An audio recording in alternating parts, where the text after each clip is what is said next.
Mind You with Geniene, the real South Africa. And of course, we're in Cape Town at WTM, and we're lucky enough to be recording here just outside the WTM area. And it's such a cool place to be because the vibe and the buzz. And we came across Chris, of course, Chris and Lovo from Boyankhapi. And you know what's nice is you're from Joburg, just like we are. Chris, tell me a little bit about yourself. Good morning, good afternoon, good morning, Geniene. My name is Chris. I actually come from Joburg. Basically, that's where my operations big are, and I'm a tour operator that has been on the ground for over 30 years. Have you been going that long? Yes. As long as the Indaba. How long has the Indaba been around? Because that's where your offices are. Well, I'm not sure about the Indaba, the number of years, but I got my operations best right at the Indaba from 1997. Wow. That's where the fields used to be.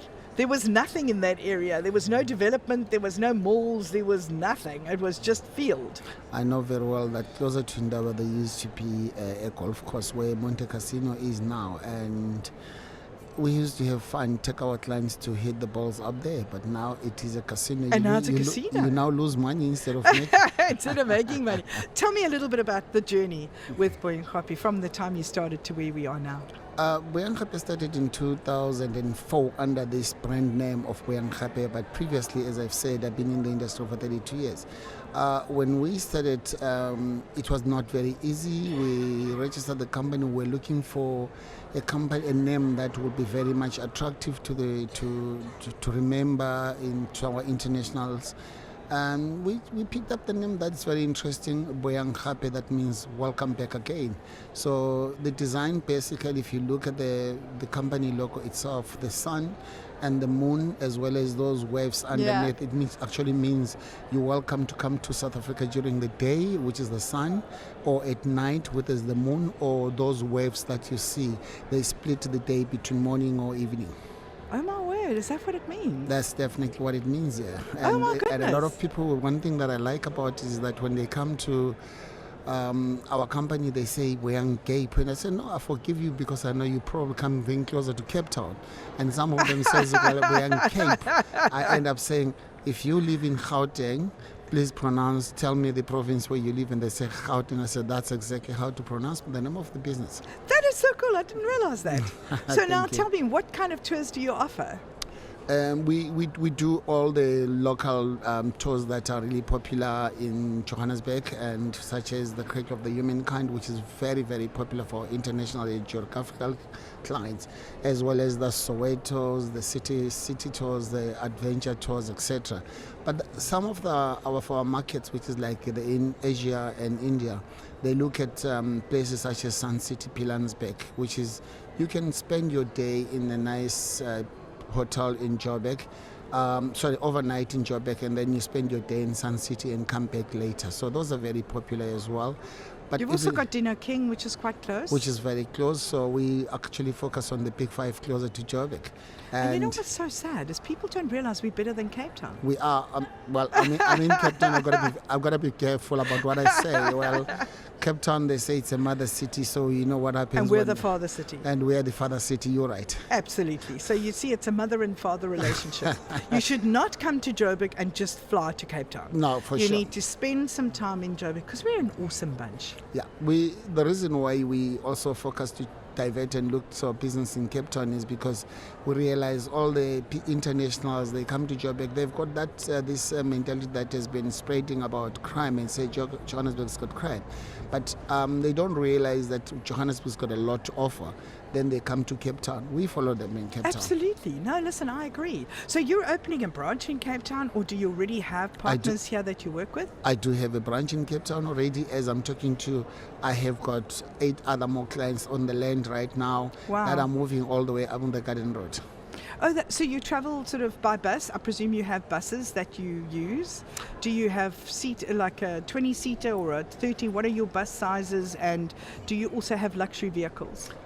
With the Super Lux, we outsource. We work with our partners that are based in the area. But other than that, we have got our own normal standard, but not really. When we say standard, in the tourism, the standard is something that's got a good aircon, reclining seats, very comfortable for a long drive. Yes, we have that. ranging from two-seaters are a tuk-tuk. I was going to say that's a tuk-tuk, no, okay. not a tuk-tuk. But it could be a Cobra. It could be a Lamborghini. As long as one of so it's one of those, and up to our 13-seater, all our vehicles come up immediately when you have 9 passengers. Comes out with a trailer for the protection. A lot of people don't know that all the accidents that happen in the country are actually, and we have fatalities, is because the people are sitting with their luggages inside the vehicle. Really? So therefore, we pull a trailer as part of our safety. I didn't realize that, actually. Yes, 99% of the accident that happens, people are being suffocated by their own luggage that they're carrying. Wow. When an accident happens. They don't Well done you. So that's a safety issue. Yes, and on that note, I sit also in the compliance board of STEER, which is the Small Tour Operators Enterprise Association. So I try and motivate and encourage all our partners as well to say, please, you need to comply and understand this industry, how important it is, and how protective we can be to our customers.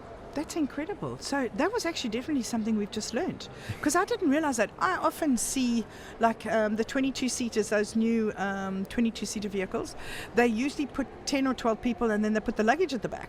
And it kind of never occurred to me that that's dangerous. Yeah, it is very dangerous. And if the government can put a stand on that one and say, any passengers traveling with more than 10 people should always have the luggage separated completely from Absolutely. there. It will save quite a number of accidents that we face in the country. Now, that's definitely very interesting, and I'm so glad you brought that up, because it's not often that people know that. So I think with Boy and Kapi, they obviously know they're safe. And that's the most important thing. So how do people find you to book with you? People can find us in all social media platforms, and we do also run an office admin station site where when you send your email, you will be responded within a matter of hours. Our time delay will be between 6 to 12 hours, but on a weekend, definitely somebody will either respond to you via the WhatsApp, and you can find us on our www.boyanghape.co.za. And spelled just like your shirt says, B-O-Y-A-N-G, and it's another G, so it's 2 G's, A-P-E. Exactly. Chris, it's been such a pleasure. Thank you so much for joining me. It is and I look forward to seeing you in Joburg. Thank you. I'm Geniene Preston, and you've been with The Real South Africa. Turn any space into a content powerhouse. With Orange Orbit's mobile podcast studio, we bring the full setup to you. Professional mics, multi-camera video, and an on-site technician. Perfect for exhibitions, events, and brand activations. You focus on the conversation. We handle the rest. Recording, editing, and delivery ready for your channels. Orange Orbit Productions. Real conversations, real content, anywhere.